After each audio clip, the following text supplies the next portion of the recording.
Tu seras l'objet du plus grand mépris, utakuwa kishina cha madharau ya mingi, car l'orgueil de ton cœur t'a égaré. juu kiburi ya moyo wako ilikupotesha. Tunatoka kusoma Nous venons de lire mukitabu ya Amos, dans le livre d'Amos, chapitre 3. sura yake ya 3.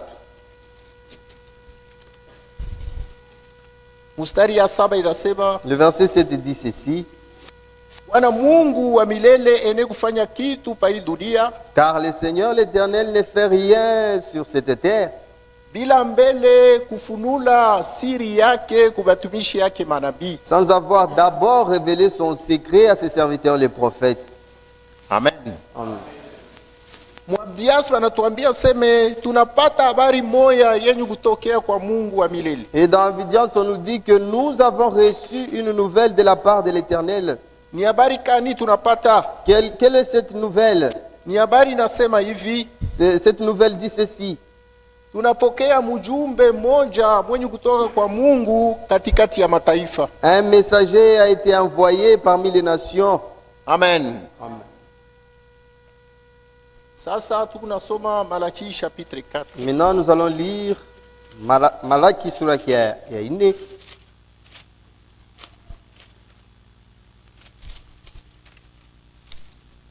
Mustari ya 5 kufika 6. Verset 5 jusqu'à 6.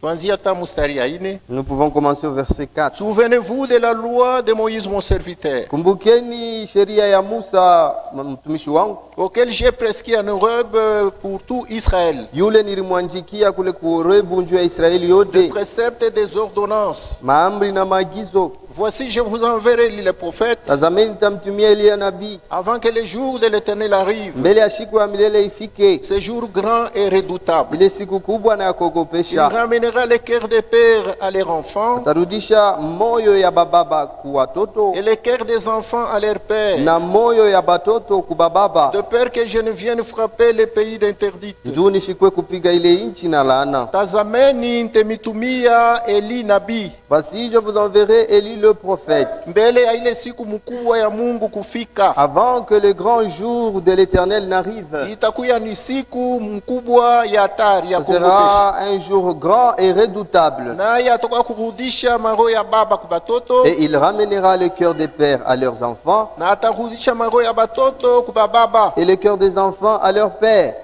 ni juu nishukue kupika taifa yangu. de peur que je ne vienne frapper mon peuple. Hii miandiko tatu tunasoma Ces trois écritures dont nous venons de faire mention inatusukuma kuhubiri mahubiri, kunasema sauti ya Mungu ikunafika kwanza kwa nabii. cela nous pousse à parler sur un message intitulé La parole de Dieu vient premièrement au prophète. Amen. Sauti ya Mungu La parole de Dieu, ndio Mungu ye mwenyewe. c'est Dieu lui-même. Biblia inasema katika mwanzo kulikuwa La neno, Bible dit au commencement était la parole. neno ilikuwa pamoja na Mungu, La parole était avec Dieu na neno ndio ilikuwa Mungu, et la parole était Dieu. na neno ndio iliumba vitu vyote. Et c'est la parole qui a tout créé. Hakuna kitu kililikuia kokyo kenye. Il n'y a aucune chose qui existe sans la parole. Biblia inasema vyote viliumbwa na Mungu kunjia yake neno. La Bible dit que tout a été créé par Dieu au moyen de sa parole. Sasa hapa maandiko inasema sauti ya Mungu kama inatoka kumbinguni ikunafikia kwanza kwa nabii. Maintenant là, on vient de nous dire que lorsque la parole de Dieu vient de Dieu, cela vient premièrement au prophète. Amen. Jo kichwa ya mahubiri yetu. C'est ça le thème de notre prédication. Mungu ako na batumishi yake ba mingi sana. Dieu a plusieurs de ses serviteurs. Amen. Na kila butumishi ni ya upekee. Et chaque ministère est particulier. Tangia zamani mwangano la kale Mungu alitumika na banabii. Depuis l'ancien temps, Dieu avait travaillé avec les prophètes. Mwangano jipya Et dans le Nouveau Testament, Mungu anatumika na batumishi yake. Dieu continue toujours à travailler avec ses serviteurs.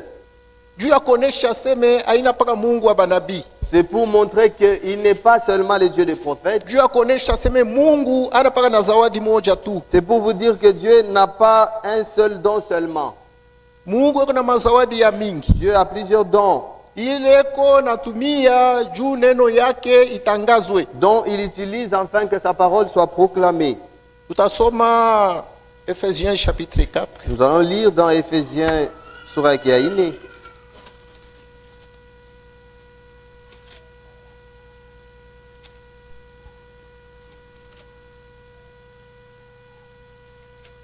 Verset 8. mstari yake ya 8. C'est pourquoi il est dit, étant monté en haut, il a amené des captifs.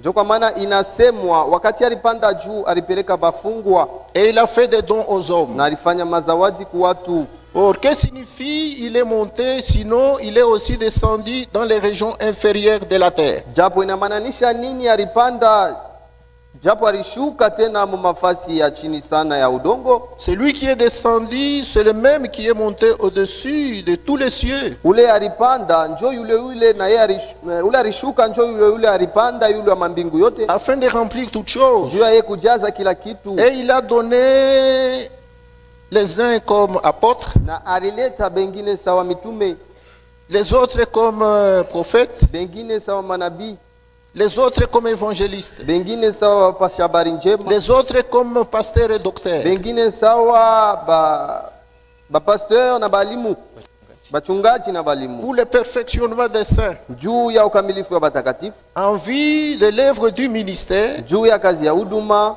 et de l'édification du corps de Christ, na ya majengo ya mwili ya Kristo, jusqu'à ce que nous soyons tous parvenus à l'unité de la foi tinapaka baishi bote tutafika mu moja ya imani et à la connaissance du Fils de Dieu, na mufahamu ya mwana wa Mungu, à l'état d'homme fait, mu hali ya muntu aliye hai, à la mesure de la stature parfaite de Christ, mu kiwango ya umri kamilifu ya Kristo, afin que nous soyons plus des enfants flottants njuu tushikuwe batoto benye kupepea et benye kutenka-tenka, emportés à tout vent de doctrine. na benye kubebwa na mpepo yote ya mafundisho. Donc ni Mungu analeta hii mazawadi. C'est Dieu qui a donné ces dons. Biblia inasema, Les Écritures disent, et il a donné les uns comme apôtres. alifanya bengine sawa mitume, Il a donné les uns comme apôtres. alifanya bengine sawa alileta bengine sawa mitume. Amen. Amen. Pas il a fait les uns. Hapana alifanya bengine, hapana. Il a donné les uns comme apôtres. Alileta bengine sawa mitume, Il a donné les autres comme prophètes. alileta bengine sawa nabii, Il a donné les autres comme des évangélistes. alileta bengine kama wainjilisti. Il a donné. Alileta. Il a donné à qui? Alileta kwa nani? Pas au monde. Hapana kwa ulimwengu, kwa dunia. Il les a donnés à l'église. Alileta kwa kanisa. Ce sont les dons que Dieu donne pour son église. Ni mazawadi ile Mungu eko naleta njuu ya kanisa yake. Et l'église doit recevoir ce que Dieu lui donne. Na kanisa inapashi kupokea kile Mungu eko nampatia. Amen. Il les donne avec un but. Eko naileta na kifukuzio. Nous avons énuméré tout ce but-là ici. Tulitaya ile mabifukuzio yote hapa. Amen. Donc Mungu wetu anapaka Mungu wa banabii. C'est-à-dire que notre Dieu n'est pas seulement Dieu des prophètes. Muangano la kale alitumika na banabii. Dans l'Ancien Testament, il a bien travaillé avec des prophètes. Muangano jipya, Et dans le Nouveau Testament, kisha yeye kufa kufufuka anapanda juu. après sa mort, il fut ressuscité et il est allé au ciel. Aliwewa batakatifu anaenda kubacha mparadis. Il a pris les saints, il est allé les déposer au paradis. Kisha kuba dunia anatutumia mazawadi. Et à nous qui étions restés dans le monde, il nous a envoyé les dons. Juu ya kanisa Pour l'Église, analeta. il l'a donné. Amen. Amen. Jo kwa maana mabutumishi Voilà pourquoi les ministères, haina zawadi ya muntu. ce ne sont pas les dons des hommes. Muntu ene kutishifu nayo. L'homme ne peut pas se glorifier avec. Ni mazawadi ya Mungu. Ce sont les dons de Dieu. Inatoka kumbinguni. Cela vient du ciel. Mungu anaituma juu yake kanisa. Dieu a envoyé cela pour son Église. Juu kanisa ni yake. Parce que l'Église lui appartient. Yeye ndio kuna mawazo fulani yule ya kanisa C'est lui yake. qui a une quelconque pensée sur son Église. Amen. Amen. Kama mtu ako na nyumba, Si une personne a une maison, eko na programu yule yake nyumba. il a un programme sur sa maison. Eko na matayarisho fulani juu ya yake nyumba. Il a ce qu'il a déjà préparé pour sa maison. Eko na matengenezo fulani juu ya yake nyumba. Il a un programme bien tracé pour sa maison. Sasa shebo wote tunaamini tokea Biblia sema kanisa ni nyumba ya Mungu. Et nous tous, nous croyons au travers de la Bible que l'Église, c'est ça la maison de Dieu. Chinjo vile. C'est ça, n'est-ce pas? Tusome mu 1 Timothée. Lisons mon Timothée wa kwanza. 1 Timothée chapitre 3. Timothée wa kwanza sura ya 3. Mimi nitaomba kanisa mufuate mzuri. Je demanderai à l'église d'être attentive. Tunakusanyika pa hii fwashi juu ya neno la Mungu. Nous sommes réunis ici pour la prédication de la parole de Dieu. Tulitoka mudunia, tunatoka mazebu juu amuna neno la Mungu. Nous avons quitté le monde et les dénominations parce que là, il n'y a pas la parole de Dieu. Amen. Amen. Tunafika pa hii fwashi Et nous sommes arrivés ici kwa sababu shebote tunaamini aseme Mungu alilaka, Mungu anatuma nabii. parce que nous tous nous croyons que Dieu nous avait promis et Dieu a envoyé un prophète. Na neno la Mungu inafikiaka mbele kwa nabii. Et la parole de Dieu vient premièrement au prophète. Sa vile shebote tunaamini aseme huyu nabii William Branham Mungu alimutuma, Comme nous tous nous croyons que ce prophète William Branham fut envoyé de Dieu, anamutuma na neno lake. il a envoyé avec sa parole. Shebote tunaamini ile neno, Nous tous, nous croyons à cette parole. tunaamini ile ujumbe. Nous avons cru à ce message. Inetukusanya pa hii Et fwashi c'est ce message qui nous a rassemblés ici, juu tufanane na ile ujumbe, afin que nous puissions nous ressembler à ce message. tueneshe makanuni yote Mungu anaomba juu ya ile ujumbe, Que nous puissions réunir toutes les conditions que Dieu a demandées pour ce kwa message. sababu ni ujumbe ya matayarisho. Parce que c'est un message de la préparation. Ni ujumbe itanyanyula kanisa kuitosha hapa chini kuipeleka C'est un kumbinguni. message qui va enlever l'église de cette terre vers le ciel. Amen. Amen. Donc tunakusanyika kando kando ya ile neno. Donc nous nous rassemblons autour de cette parole-là. Hii kunaonesha seme kumacho ya Mungu hakuna kitu kinapita neno lake. Ça montre que devant Dieu, il n'y a aucune chose qui surpasse sa parole. Na hii kunaonesha kukanisa ya leo ya Laodicea, bibi harusi wa Laodicea aseme neno la Mungu ndio inapita vitu yote. Et ça montre à l'église Laodicée que la parole de Dieu surpasse toute chose. Sasa kama neno la Mungu inaanza kuhubiriwa, Si la parole de Dieu est en train d'être prêchée, wa Mungu asitakuwa distrait. celui qui est de Dieu ne sera pas distrait. Wa Mungu atakuwa tayari amwombe Mungu ampatie disposition ya mzuri Celui qui est de Dieu demandera à Dieu de lui donner une bonne disposition, juu atoke pa hii fwashi kwenye kupatia amo. afin qu'il puisse quitter ici en étant bénéficiaire. Amen. Amen. Mungu ni Mungu wa neno lake. Dieu, il est Dieu de sa parole. Nje ya neno la Mungu hakuna Mungu. En dehors de la parole de Dieu, il n'y a point de Dieu. Nje ya neno la Mungu hakuna kitu kizuri. En dehors de la parole de Dieu, il n'y a aucune chose bonne. Amen. Jana mtumishi wa Mungu alianza kuhubiri kumsopo. Hier, il y avait un serviteur de Dieu qui prêchait à Msompo. Anahubiri kishina inasema seme tutaenda kwa nani Bwana. Il a prêché un message s'intitulant « À qui irions-nous, Seigneur ?» Amen. Amen. Chebote tunayua ile masauti mu Biblia. Nous savons tous d'où est venue ces paroles dans la Bible. Iko mu Jean chapitre 6. Cela est écrit dans Jean Ni chapitre Pierre ndio 6. alimujibu Yesu Kristo. C'est Pierre qui avait posé cette question à Bantu Jésus. mingi balikuya kushikia mahubiri. Beaucoup étaient venus écouter la parole. Wakati Yesu anaanza kufanya miujiza Lorsque Jésus faisait des miracles na maajabu, et des prodiges, bantu mingi balipenda sana. beaucoup de gens ont aimé cela. Balimfuata Yesu Kristo. Ils ont suivi Jésus. Sasa vile kumacho wa Mungu kila kitu kina wakati. Comme devant les yeux de Dieu, chaque chose a son temps. Wakati ya miujiza iliisha. Le temps des miracles était fini. Sasa ilikuwa wakati ya kutangaza neno la Mungu. Maintenant, il était temps de proclamer la parole de Pale Dieu. anaanza kutangaza neno la Lorsqu'il Mungu, a commencé à proclamer la parole anaanza de Dieu, kubambia seme, il a commencé à leur dire ula que sitakula mwili yangu, celui qui ne mange pas mon corps ula sitakunywa damu et yangu, celui qui ne boit pas mon sang, ula sitakula mwili ya mwana wa muntu, celui qui ne mangera pas le corps du Fils de l'homme, asitapata bujima pale. celui-là n'aura pas la vie Kwa éternelle. ile fwashi bote balimwacha banaenda. Là, eux tous l'ont abandonné et ils sont partis. Kulibakia ba kidogo tu. Il était resté peu de gens Yesu anaangalia bale ba kidogo na baelezea hivi. et il a regardé à ces peu de gens et il les a dit, Na mweye amwezi kwenda. et vous, pourquoi n'êtes-vous pas partis? Penzenu banaenda mwe mnabakia kufua nini? Vos amis sont partis, qu'est-ce que vous restez faire ici? Njo Pierre anamujibu hivi. Et Pierre lui a répondu en Bwana disant, tutaenda wapi tena? Seigneur, à qui irions-nous? Tutafuata nani tena?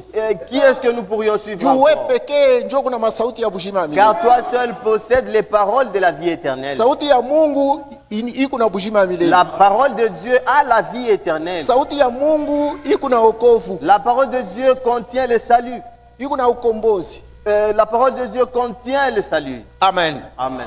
Iko na matunzo. contient la guérison, iko na mabaraka, a les bénédictions, iko na binti yote unahitaji. a tout ce que vous désirez. Mungu ni Mungu wa neno lake. Dieu, il est Dieu de sa parole. Mungu na neno lake ni kintu moja tu. Dieu et sa parole, ils sont un. Na Yesu Kristu Et Jésus-Christ, ni neno la Mungu yenye kufunuliwa mui dunia hii. c'est la parole de Dieu qui fut révélée dans ce temps. Njo kwa maana Voilà pourquoi hatuwezi kusanika hapa juu ya kusema mambo yetu. nous ne pouvons pas nous rassembler ici afin de parler de nos problèmes. Hatuwezi kusanika juu ya kusema mambo ya mtu Nous fulani, ne pouvons pas nous rassembler ici pour venir proclamer les problèmes des autres. ya dada fulani, ya ndugu fulani. Le problème d'une telle sœur Kama ou tunataka kusema d'un mambo ya tel ndugu frère. fulani, dada fulani, kila kintu kiko na wakati yake. Si nous voulons parler de cela, chaque chose a son temps. Kila kintu kiko na fwashi ya kukisemea. Chaque chose a un lieu bien approprié où nous devons dire cela. Huku kusheri ni kwa kuhubiri neno la Mungu. Ici à la chair, nous devons uniquement prêcher la parole de Dieu.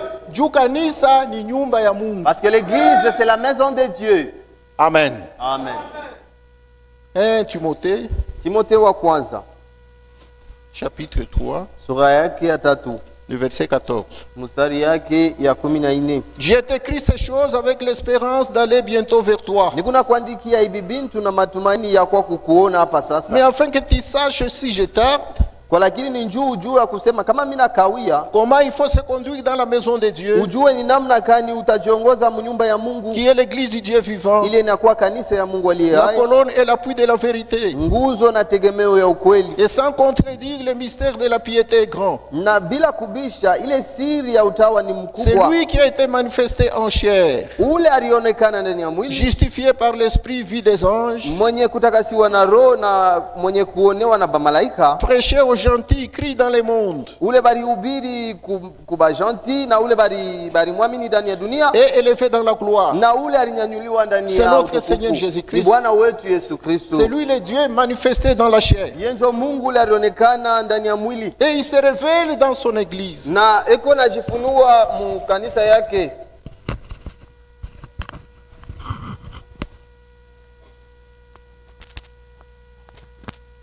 Amen. Amen. Yesu Kristu eko nijifunula ndani ya neno lake. Jésus-Christ se révèle par sa parole. Amen. Amen. Nabii anahubiri kunjaro mtakatifu ujumbe moja inasema, Le prophète a prêché par le Saint-Esprit un message qui dit: Kristu mwenye kufunuliwa ndani ya neno lake, Christ qui est révélé dans sa parole, dans sa propre parole. dans sa propre parole. Amen. Amen. Mungu eko na sauti yake ya upekee. Dieu a sa parole, sa propre parole. Mwi wakati ya mwisho masauti ya Mungu iko na ubiriwa iko ya mingi. Dans ce temps de la fin, les paroles de Dieu qui sont prêchées sont nombreuses. Me Mungu eko na sauti yake ya upekee. Mais Dieu a sa propre parole à lui. Na sauti yake ya upekee ni Biblia. Et sa parole particulière, c'est la Bible. Kama anapenda kujifunula, S'il veut se révéler, eko nijifunula paka ndani ya sauti yake. il se révèle uniquement dans sa propre parole. Mu sauti ya bantu Mungu asitajifunula. Dans les paroles des hommes, Dieu ne pourra se révéler. Sa vile mu mazebu muku masauti ya bantu amuna masauti ya Comme Mungu. dans les dénominations, il n'y a que des paroles des hommes, il n'y a pas de paroles de Dieu. Mungu ene kujifunula ndani ya zebu. Dieu ne peut se révéler dans une dénomination. Mungu ene kujifunula mu matengenezo ya batu. Dieu ne peut se révéler dans une organisation d'hommes. Amen. We na mi tunaweza kukotola. Toi et moi, nous pouvons fauter. We na mi tunaweza kuona mubaya. Toi et moi, nous pouvons mal voir les choses. Me Mungu akotolaki hapa. Mais Dieu ne faute jamais. Mungu ashonaki mubaya. Dieu ne voit pas mal les choses. Anayua neno lake na ila ina neno lake. Il connaît ce qui est sa parole et ce qui n'est pas sa parole. Mungu wetu ni mwenye kujificha. Notre Dieu, c'est un Dieu caché. Biblia inasema eko siri. La Bible dit qu'il est un mystère. Sa vile eko siri. Comme il est un mystère, Bakumujua inapasha nijifunula. pour le connaître, il faut qu'il se révèle. Amen.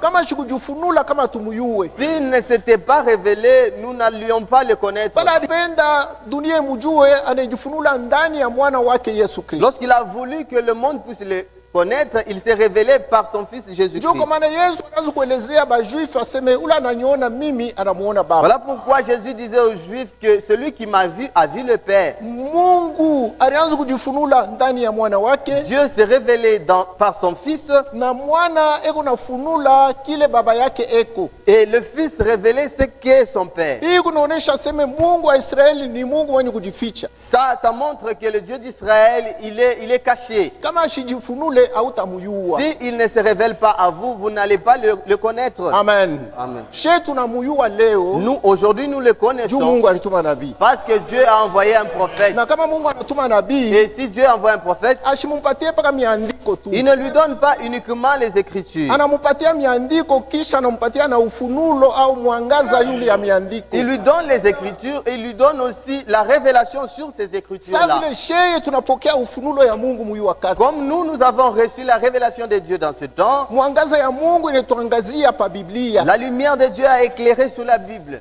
Tunaamini Et nous avons cru munamuna ya mzuri. d'une bonne manière. Mungu anajifunula Et Dieu s'est révélé. na she tunaamini ufunulo ya Mungu. Et nous aussi, nous avons cru la révélation de Dieu. Sa vile tuko na neno la Mungu Comme nous avons la parole de Dieu, ya bya kweli, la parole véritable de Dieu, Mungu kunaendelea kujifunula katikati yetu. Dieu continue à se révéler au milieu de nous. Juu Mungu kunajifunula paka ndani ya neno lake. Parce que Dieu se révèle uniquement dans sa propre parole. Ujumbe hii ya wakati ya mwisho tuko na Ce hubiri message du temps de la fin dont nous vous prêchons, njo ufunulo ya Mungu muyu wakati. c'est ça la révélation de Dieu dans ce temps. Amen. Amen. Njo kwa maana maandiko Voilà inasema pourquoi les Écritures disent, wakati ya magharibi au temps du soir, nuru itaonekana. vers le soir, la lumière paraîtra. Ile masauti ya unabii kunatimizwa mu wakati yetu. Ces paroles-là prophétiques s'accomplissent dans notre temps. Wakati ya magharibi nuru itaonekana. Vers le soir, la lumière paraîtra. Ni nini kunatuangazia? Qu'est-ce qui nous éclaire? Ni nuru ya hii ujumbe. C'est la lumière de ce message.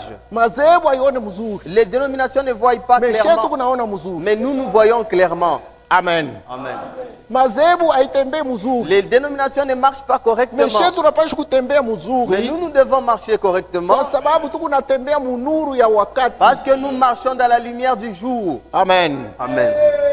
Sauti ya Mungu iko nafika mbele kwa nabii. La parole de Dieu vient premièrement au prophète. Iko natoka wapi? Cela vient d'où? Haitokaki ku theology, Cela ne vient pas de la théologie.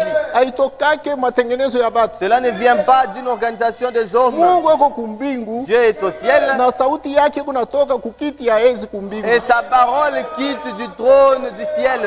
Kama Mungu anataka kufanya kitu hapa chini, Si Dieu veut parler quelque chose ici sur la terre, ashitushaki hapana. il ne, Ni surprend. il ne surprend pas. Ashifanyake bintu kumpembeni, Il ne fait pas de choses en cache-cache. ashifanyake kupitia manjia ya batu, Il ne fait pas cela au travers les voies des hommes. ashitilizake mawazo ya Il bantu. n'utilise pas les pensées humaines. Biblia inasema La Bible dit, manjia yenu na yangu inachana, vos voix et mes voix se diffèrent. mawazo yenu na mawazo yangu inachana. Vos pensées et mes pensées ne sont pas les mêmes. Mpaka vile bulongo na mbinguni binachana, De la même manière que la terre et le ciel sont différents, njo vile mawazo ya muntu na manjia ya muntu binachana na bya c'est Mungu. de la même manière que les voix des hommes et les voix de Dieu se diffèrent. Mungu kuna yake Dieu manjia, a ses propres voix bantu na bobe kuna yabo manjia. et les hommes ont aussi leur voix. Me njia ya Mungu Mais la voix de Dieu, ni nabii. c'est le prophète. Masiku ya nyuma Dans les jours passés, tulihubiri hapa mahubiri nasema njia ya kurudia. la fois passée, nous avons prêché le message qui s'intitulait Le chemin de retour. Hii tuko nahubiri sauti ya Mungu inafikia kwa nabii. Ce que nous prêchons, c'est la parole de Dieu vient premièrement au prophète. Ni masauti moya moya inafuatana. Ce sont les mêmes prédications qui se suivent. Amen. Amen. Tunaangalia tu aseme petetre ile kishina ya kwanza unaweza kuichoka moyo wako esprit. Nous avons vu en disant que le premier terme, vous pouvez vous fatiguer de cela dans votre esprit. Amen. Amen. Tunabeba mpaka masauti moya moya, Nous avons pris les mêmes paroles. tunaweka kishina ingine.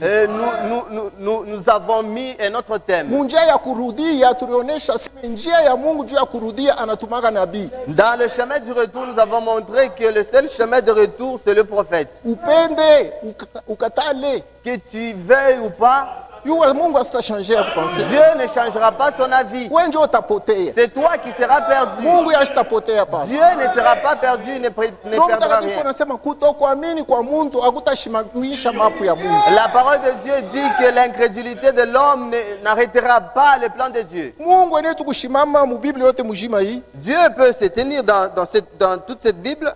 Anafika tu mu Amos anza kusema Et il arrive dans Amos, il commence à dire, mi Mungu wa milele. moi, Dieu éternel, Nishifanyake kitu pa dunia je ne fais rien sur la terre bila mbele kufunula siri yangu kubatumishi yangu manabii. sans d'abord révéler mes secrets à mes serviteurs les prophètes. Kama Mungu anasema kintu kiku na maana, Si Dieu parle quelque chose, cela a toujours un sens. kiku na upano.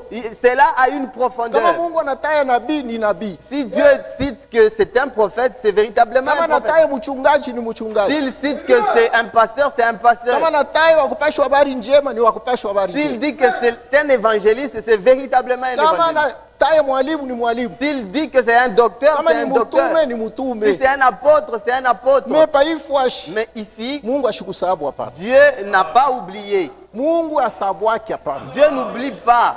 Pala anataya nabii Lorsqu'il a cité un prophète, anayua kile kunasema. il connaissait ce qu'il disait. Anayua sema nabii anachana na mchungaji. Il sait qu'un prophète est différent d'un pasteur. Nabii anachana na mwalimu. Un prophète est différent d'un docteur. Anachana na mutume. Il est différent d'un apôtre. Anachana na mchungaji. Il est également différent d'un pasteur. Anachana na wakupashwa habari Il njema. est différent d'un évangéliste. Nabii ni wa upekee. Un prophète, il est particulier. Sema mi Mungu Il a dit, moi Dieu, kama mimi natafuta kusema mambo yangu pa dunia, si je veux annoncer quelque chose sur la terre, niko na manjia yangu ile mimi nabebaka. j'ai mes propres voies par lesquelles je passe.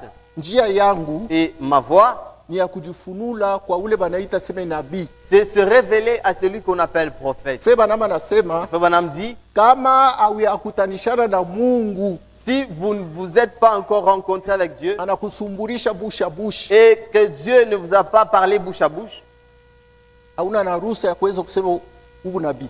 vous ne pouvez pas dire aux autres que vous êtes prophète. Amen. Amen.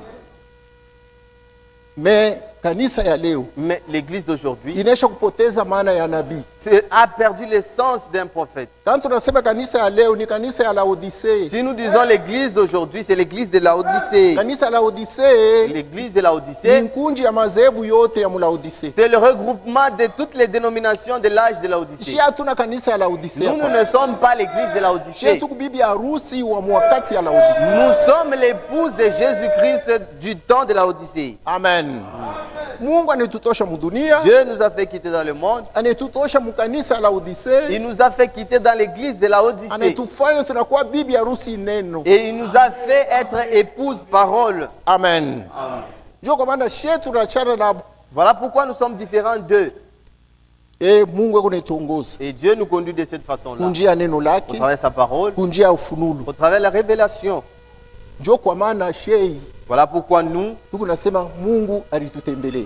disons que Dieu réellement nous a visités. Biblia inasema La Bible dit, mimi nitamitumia Eli je nabii. vous enverrai Élie le prophète. Hii ni malako mkubwa, C'est une grande promesse. aina ya dunia, aina ya madhehebu. Ce n'est pas une promesse qui appartient aux dénominations. Mungu analaka batoto yake, Dieu avait promis à ses enfants. analaka yake Il kanisa a promis à son église. kwa kuonesha seme ni malako yetu. Pour vous montrer que c'est notre promesse, Shiba ingine abayamini hapa, n'est-ce pas, il y a des autres qui n'ont pas cru à mpaka ça. shenjo C'est tunaitika. uniquement nous qui avons cru à ça. Amen.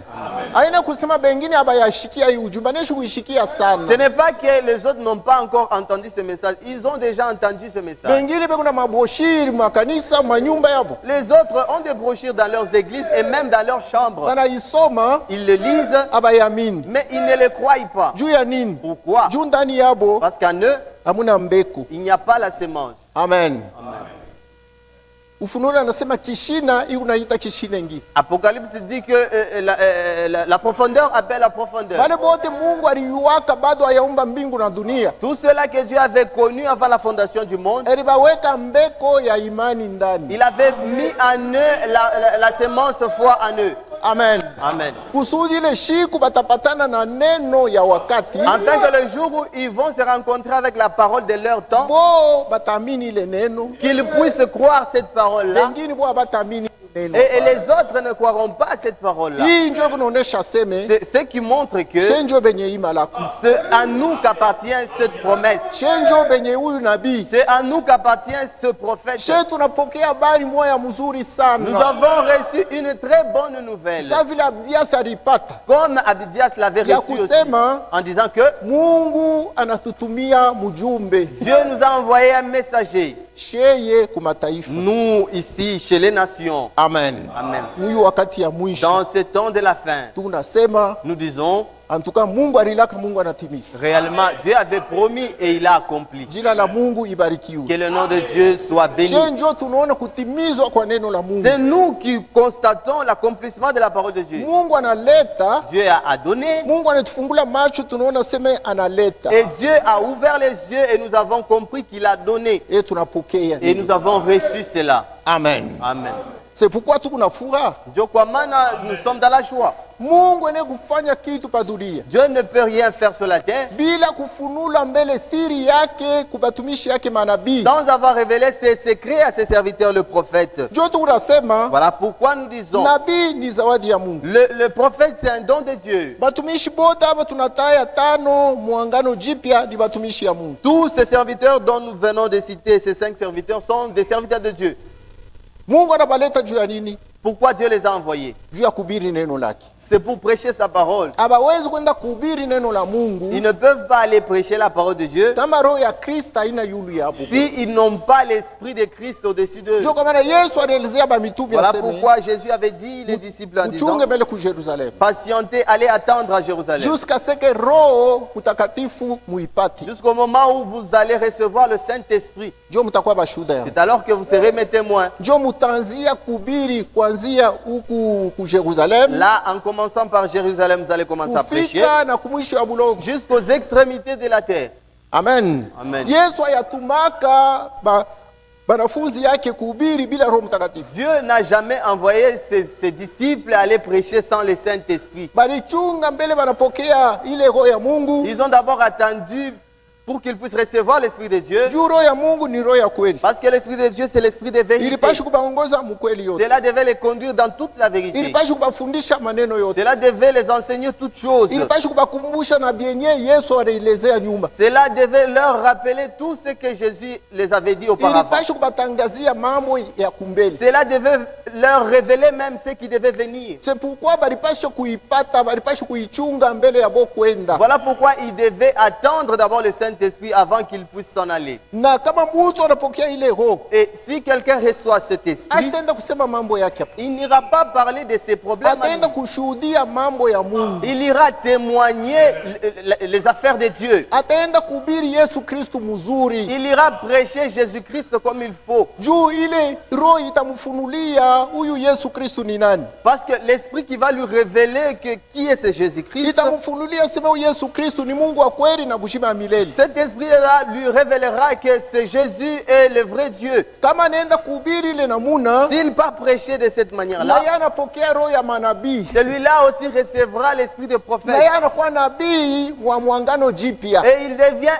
un prophète du Nouveau Njoo Testament. kwa maana bahubiri bote wa mwangano jipya Voilà pourquoi tous les prédicateurs du Nouveau Testament, kumacho ya Mungu na boni manabii. devant Dieu, ils sont aussi des prophètes. Beko na roho ya banabii. Ils ont l'esprit de prophète. Na roho ya banabii nasukumaka muntu paka mumandiko takatifu. Et l'esprit de prophète pousse les hommes toujours dans les Écritures. Amen. Amen.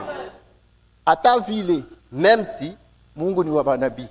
Dieu est un Dieu de prophètes, Kama natuma neno yake, lorsqu'il envoie sa parole, asitaituma kwa mchungaji. il ne va pas l'envoyer chez le pasteur. Asitaituma kwa mwalimu. Il ne va pas envoyer cela chez un docteur. Asitaituma kwa mtume. Il ne va pas envoyer cela chez un apôtre. Eko na njia yake. Il a sa voix, lui. Juu ya nini? Pourquoi?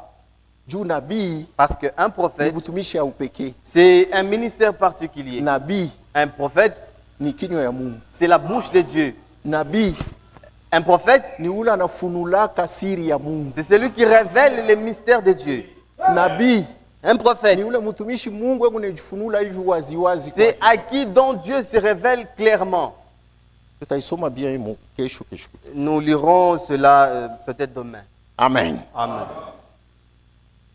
tukunapenda kuonesha kanisa Nous voulons dire à l'église bile que, Mungu yeye anasema. nous voulons dire à l'église ce que Dieu a dit. Tukunaweka mkazo pa ile Mungu yeye anaweka mkazo. Nous insistons là où Dieu insiste. Yeye anayua pourquoi anaweka mkazo. Il sait pourquoi il insiste là-dessus. Moi l'Éternel, Mie wa le milele, Dieu d'Israël, Mungu wa Israeli, je ne peux pas faire quelque chose sur la terre mi siwezi kufanya kitu chochote pa sans dunia avoir d'abord révélé mes secrets bila kufunua masiri yangu à mes serviteurs les prophètes. batumishi yangu banabii. Hapa Ici, utaona saa Mungu ana batumishi wengi. vous allez voir comme si Dieu n'a pas d'autres Anaanza serviteurs. kusema saa eko na batumishi yake moya banabii. Il dit comme s'il n'a que ses seuls serviteurs qui sont les Ni prophètes. juu ya kutonesha aseme mi Mungu angano jipya niko Mungu angano la kale. C'est pour nous dire que moi, le Dieu du Nouveau Testament, je suis le même Dieu de l'Ancien Juu Testament. angano la kale Mungu alitumia mpaka na banabii. Parce que dans l'Ancien Testament, Dieu a travaillé uniquement avec les prophètes. Amen.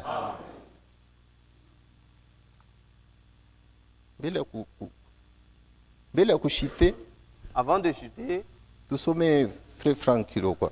nous allons lire le frère Franck. Dans la prédication, un prophète envoyé par Dieu. Mumahubiri, nabii ule anatumwa na Mungu. Il dit William Branham, un prophète envoyé par Dieu. Anasema William Branham, nabii ule Mungu alituma. Sur la page 4, Pa page yake ya 4 nous lisons. tuko nasoma. Le prophète le plus connu de l'Ancien Testament est Moïse. Nabii ule balijua sana muagano la kale alikuwa Musa. L'invisible s'est révélé à lui de façon visible sous la forme d'un homme, Ule washio konekana anaanza l'invisible Dieu. Mungu washio konekana anaanza kujifunua kwake muhali ya konekana muhali ya mtu Et lui parlait face à face. na anaanza kusumburia naye uso kwa uso. Le voyant et prophète le plus connu du Nouveau Testament, c'est l'apôtre Jean. Ule wakona yote na nabii wa muagano jipya ni mtume Yohana. Il relate dans le dernier livre de la Bible Eko nasema mu kitabu kya Biblia, ce qu'il a vu et ce qu'il a entendu. mu kitabu kya mwisho kya kubiblia bile ariona na bile arishikia.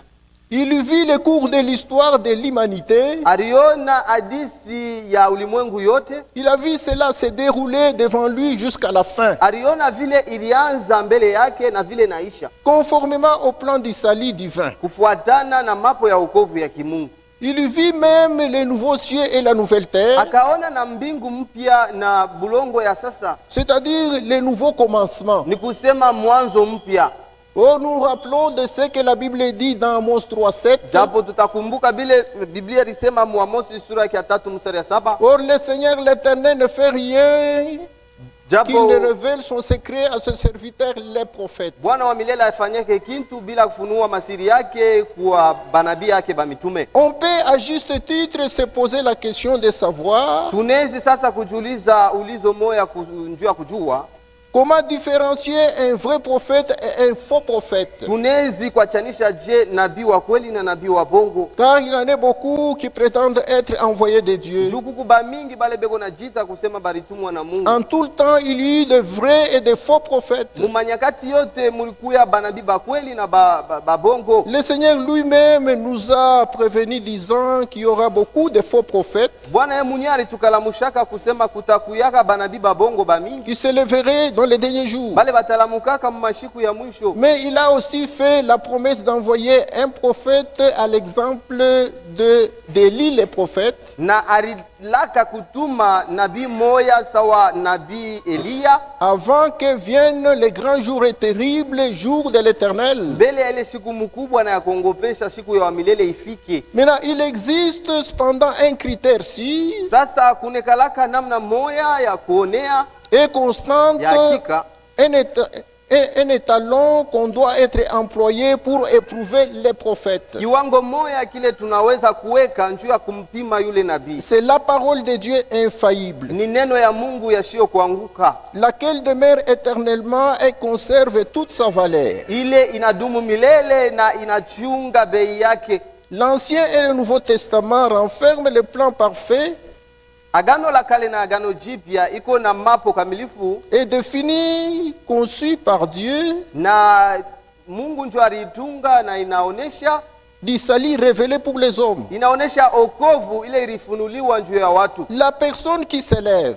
Ule mtu eko na lamuka et prétend être prophète ou prophétesse na eko na jita kusema eko nabii wala nabii doit mwanamke, être prêt à soumettre ce qu'il enseigne ou révèle ou pratique à l'épreuve du témoignage ensemble de Saintes Écritures. anapashi kulinganisha vile vyote eko nasema wala kubifunua pamoja na maandiko takatifu. Amen. Amen. Namuna moya ya Mungu kupima nabii wa kweli na wabongo La seule manière de prouver pour connaître si un prophète est vrai ou faux, ni kama anabakia ndani ya neno au anatoka nje ya neno. c'est si seulement il est dans la parole ou il est hors la parole. Nabii wa kweli anapasha kuhubiri neno la Mungu, Un vrai prophète doit prêcher la parole de Dieu. anapasha kubakia ndani ya neno la Il doit Mungu, rester dans la parole de Dieu. na neno ya Mungu ni Biblia. Et la parole de Dieu, c'est la Bible. Wabongo atatoka nje ya miandiko, Un faux prophète quittera hors les Écritures. atasema bintu byasho mu miandiko byasho mu Biblia. Il dira les choses qui ne sont pas dans la Bible. Sasa na shei Maintenant, à nous, ba kama muntu yote anakuya si toute personne venait anasema yuko profeta et qui nous disait qu'il est prophète au yuko prophetess, ou elle est prophétesse, anasema yuko mhubiri elle dit ou il dit qu'il est prédicateur, au yuko na zawadi ya kutabiri, ou soit il a un don de prophétie, inapasha kumsukuma miandiko. vous devez le comparer dans les Écritures. Hakuna kipimo ingine ya kumpima nayo. Il n'y a pas une autre preuve pour le prouver. Kipimo moja Mungu alileta ni neno lake Biblia. La seule preuve que Dieu a donnée, c'est sa parole, la Bible. Jo kwa maana Voilà pourquoi tunapasha kuyua seme nous devons savoir que ilikuwa ya mafaa sana kwa Mungu il était important à Dieu kutuma nabii. d'envoyer un prophète. Njo mwisho, njo conclusion C'est ça la juu conclusion ya leo. pour aujourd'hui. Frank anasema hivi, Le frère Franck dit ceci. tutasoma ile Nous allons lire cela njo tuende na mawazo. et nous allons quitter avec cette pensée-là. Milisoma kelishiku Je l'avais lu ce jour-là. kunapita masiku, Il s'est passé un peu de jours. tunarudia hapo tena juu ya kukumbusha. Nous y revenons afin de nous rappeler. Question et réponse, frère Frank 1980. Swali na jibu ya ndugu Frank en 1980.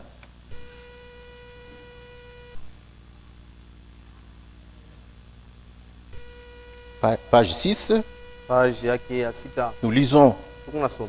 Je vous ai donné ce seul exemple Nilimipatia hii mfano tu mmoja pour vous montrer comment cela est très important pour Dieu d'envoyer un prophète pour nous, juu ya kumionyesha ni namna gani ni amana kwa Mungu atutumie nabii pour nous révéler la vérité de Dieu. juu ya ye kutufunulia maukweli ya Mungu. Parce que je vous ai dit encore Juu nilimiambia tena que toutes les dénominations ont la Bible dans leurs mains, madhehebu yote kuna Biblia mikononi mwabo, mais ils ne comprennent rien. walakini abaelewa ikintu. Il faut la révélation de Jésus-Christ. Inabidi ufunuo ya Yesu Kristo. Amen. Amen.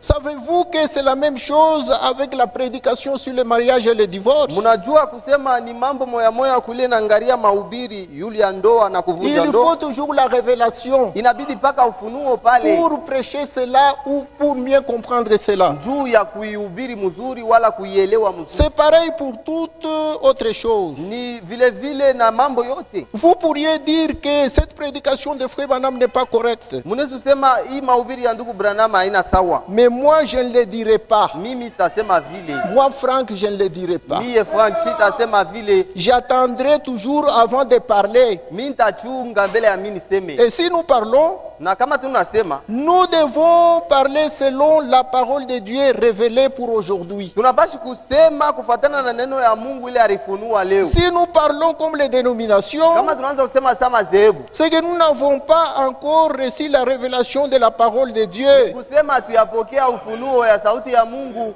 Amen. Amen. Unaona sema bietu biote bina changer. Vous voyez que tout ce qui nous appartient a changé. Hata musemeo yetu Même notre façon de parler. inachana ya bamazeo. Cela est différent des dénominations. Hata mubirio yetu Même la façon de prêcher. inachana ya muzeo. Cela est différent des dénominations. imani yetu Notre foi, inachana na yabo. cela est différent Mutembeleo de yetu. la leur, notre manière de marcher. Badada yetu shie ba message Nos sœurs du message banachana na bengine. sont différents de leurs sœurs. Ba frère yetu ba message Nos frères du message banachana bengine. sont différents de leurs frères. Juu ya nini? Pourquoi? Juu ya sauti yenye kufunuliwa Mungu À anitupatia. cause de la parole que Dieu a révélée dans notre temps. Mungu emibariki. Que Dieu vous bénisse. Tuonane kesho.